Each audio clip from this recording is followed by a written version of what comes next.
New York City reopening into Phase 1 began yesterday. The state officially closed back in March, and Phase 1 began yesterday, opening certain sectors construction, manufacturing, retail in a way. I'm Tom O'Byrne, real estate agent for Douglas Hellman Real Estate.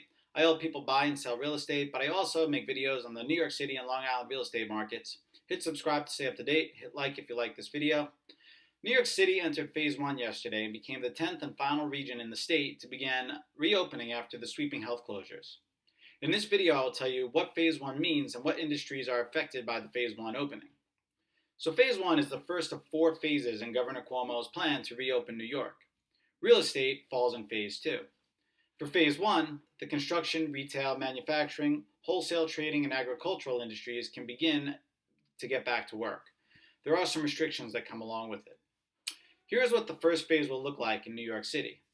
Retail, some non-essential retailers, including clothing, electronics, furniture, flowers, health and personal care, jewelry, music instruments, sporting goods, books, and office supplies, can resume deliveries and curbside or in-store pickup.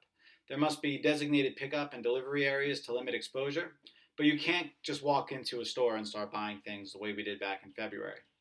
Yet, retailers must provide employees with protective equipment, and occupancy cannot surpass 50% of what is typically permitted. Employees who pass a daily health screening and are permitted to work must keep at least 6 feet apart.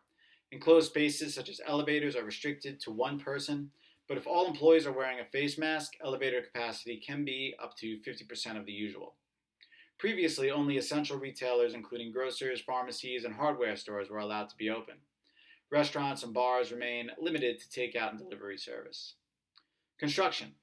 More than 33,000 non-essential construction sites are eligible to reopen, and I was driving and visiting friends in Brooklyn yesterday morning, and I can assure you they are all back to work, which is good for them, absolutely. But the traffic is back. The Building and Construction Trades Council of Greater New York, the Building Trades Employers Association, and the Real Estate Board of New York, REBNY, have agreed to a set of safety standards for union sites. Workers must wear face coverings at all times, a departure from the state guidance that required masks only if social distancing wasn't possible. You have to be 6 feet apart between workers unless the activity calls for less. No gatherings are allowed in enclosed spaces, but if all wet workers are wearing a face mask, elevator capacity is up to 50%. The trade organizations are also seeking the city's help to implement alternative work schedules. Start times may be staggered between 6 a.m. and 10 a.m., and the work week may be limited to 4 days with 10-hour shifts, which is going to be pretty great idea if you ask me. Previously, work was limited to healthcare facilities, homeless shelters, transit projects, schools, and affordable housing. Emergency work and construction underway at any essential businesses, such as grocery stores, was also permitted. However, developers were able to apply to the city's Department of Buildings to have projects deemed essential, even if not within the state's framework. But as of June 7th, the city had 8,200 essential sites. But it's great news for real estate that construction can resume.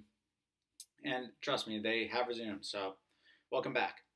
Manufacturing is also opening. Manufacturers of apparel, electronics, furniture, leather, paperwood, textiles, plastics, and more can resume. The restrictions are similar to that of retail. Daily health checks must be performed. Social distancing has to be implemented. It's kind of interesting. I was curious about how much manufacturing actually takes place in the city. And I had a friend guess. I asked her how many people she thought was employed in manufacturing in the city. And she said no more than 40,000. Well, it's actually 69,000 people, about 1.5% of the workforce. But in an article written for Crain's last year, Manufacturing in New York City is not dead. Here's the blueprint. The author, Matthew Putman, cited the growth in tech jobs in New York City, which has really grown over the last few years. And it's been really impressive. And if you bend your understanding or definition of what manufacturing is, and you expand it to include scientists, designers, machinists, programmers, the administration that comes along with it, those creating and producing tech that are going to shape the next years and decades, New York City can still be viewed as a manufacturing hub. I thought it was a really interesting take, so I wanted to share that. But that being said, the manufacturing we're referring to in Phase 1 really only applies to traditional manufacturing, and I'm sure they're glad to be getting back to work, and we're glad that they're back to work as well. So Phase 2 and beyond, the second phase of reopening, expected in a few weeks, will allow offices to operate at 50% of capacity and will unwind some of the restrictions on real estate, retail, shopping, and dining.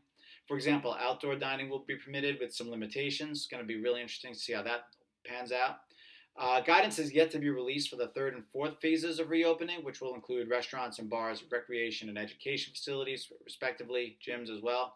So we're going to be really interested to see what happens over the next few weeks. As of now, I believe the phases are staggered in 2-week implements, 2-week intervals, having to hit certain benchmarks to move to the next one.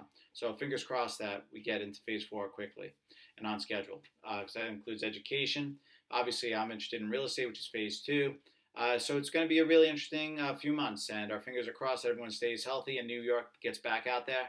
But thank you for watching. My name is Tom O'Byrne. I'm a real estate agent for Douglas Elliman Real Estate, the #1 brokerage in New York City. In addition to helping people buy and sell real estate, I make videos like these on the New York City and Long Island real estate markets and the issues that affect them. So if you want to stay up to date, hit the subscribe button. If you like this video, hit the like button. And thanks again for watching. Stay healthy and have a great day.